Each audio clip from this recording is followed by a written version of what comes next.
Kembali lagi bersama tim support Inspirasi Biz dalam lanjutan tutorial aplikasi Ketoko.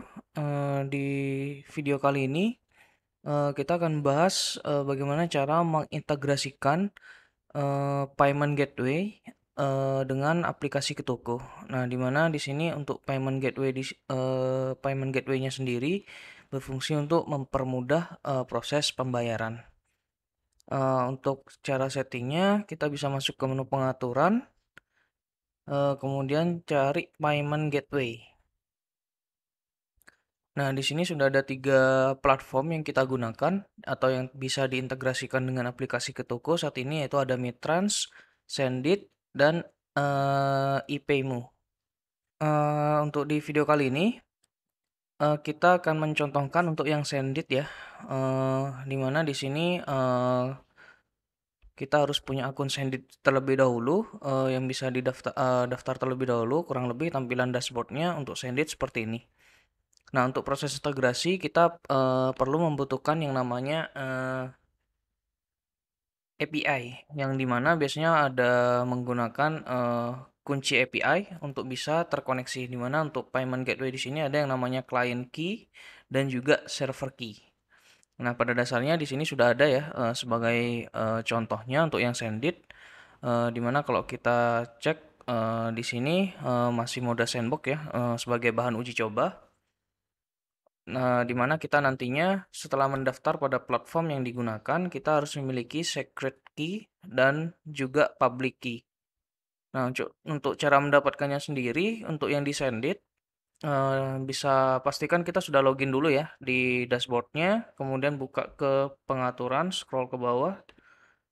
Nah, di bagian pengaturan kita scroll lagi, masuk ke bagian developer ini, klik yang API key. Nah, di sini di bagian kolom yang harus dicek nanti di bagian sini ya. Ada public key, ini silakan disalin. Kemudian diletakkan di bagian server key-nya. Kemudian untuk yang secret client key-nya itu didapatkan dari secret key di sini. Untuk yang belum, nanti silakan klik tombol buat secret key baru. Nah, di sini bisa tulis nama API-nya, kemudian disetting izin-izinnya apa aja yang bisa diproses sama payment gateway yang kita gunakan. Kalau sudah, nanti di sini tombol buat key-nya akan aktif. Itu silakan diklik, nanti akan muncul sebuah kunci yang harus disalin, kemudian diletakkan di bagian client key-nya ini. Nah, kalau sudah itu disimpan ya, otomatis nanti akan terisi seperti ini. Dan di sini pastikan statusnya harus aktif ya. Kemudian pindah ke bagian opsi pembayaran ini. Di sini ada 3 mode ya. Pembayaran manual artinya tidak menggunakan payment gateway sama sekali. Kemudian pembayaran online, jika kita mengaktifkan opsi ini, setiap pembayaran atau transaksi yang dibuat di aplikasi Ketoko, dia akan full menggunakan payment gateway. Sedangkan untuk pembayaran semi online ini kurang lebih sama seperti pembayaran online, hanya saja ini terbatas jika kita mengisi pembayaran pada bagian yang e-money. Nah, untuk tesnya di sini saya coba yang pembayaran online ya. Kita save. Oke, jika sudah kita masuk ke bagian penjualan. Kita klik tombol tambah. Kita pilih itemnya. Baik, jika sudah kita inputkan pembayarannya.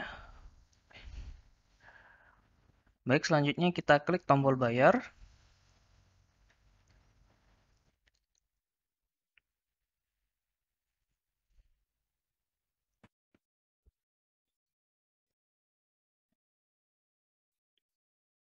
Nah, kurang lebih nanti tampilannya seperti ini ya kalau untuk yang menggunakan Sendit. Nah, di sini ada beberapa metode pembayaran, tinggal bisa kita pilih. Sebagai contoh, di sini saya ingin menggunakan bank transfer. Oke, nanti akan muncul tampilannya seperti ini, termasuk bagaimana cara membayar ya. Kurang lebih nanti informasinya seperti ini.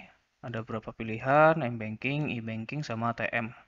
Nah, di sini karena saya berada di test mode, untuk prosesnya saya klik di sini.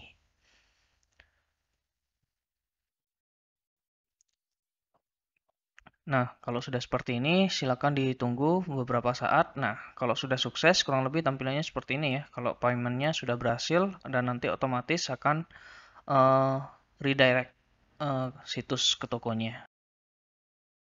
Oke, jika sudah kembali ke form penjualannya, artinya proses pembayarannya ini sudah selesai. Itu tadi cara untuk menggunakan payment gateway pada proses penjualan.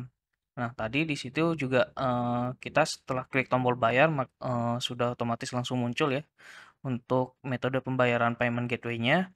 Nah, hanya saja kalau misalnya kita ingin ada opsi tetap bisa menginputkan pembayaran manual seperti sebelumnya ya, seperti biasanya, kita masuk lagi ke pengaturan payment gateway-nya.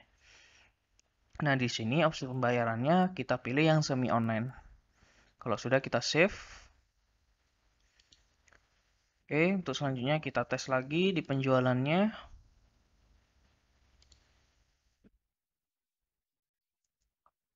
Oke, kita pilih barangnya.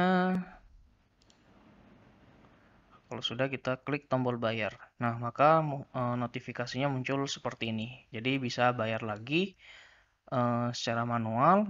Kemudian kalau misal untuk e-money-nya kita pilih send it.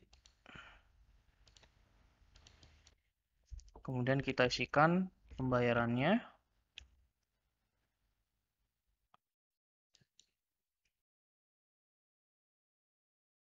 Oke, maka akan muncul lagi metode pembayaran by send it-nya ya.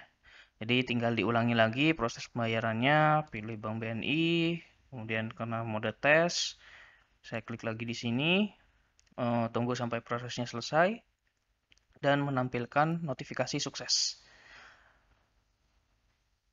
Nah, kalau sudah seperti ini, otomatis bakal redirect. Ketika muncul notifikasi ini, silakan sekali lagi langsung klik keluar saja, itu tidak ada masalah.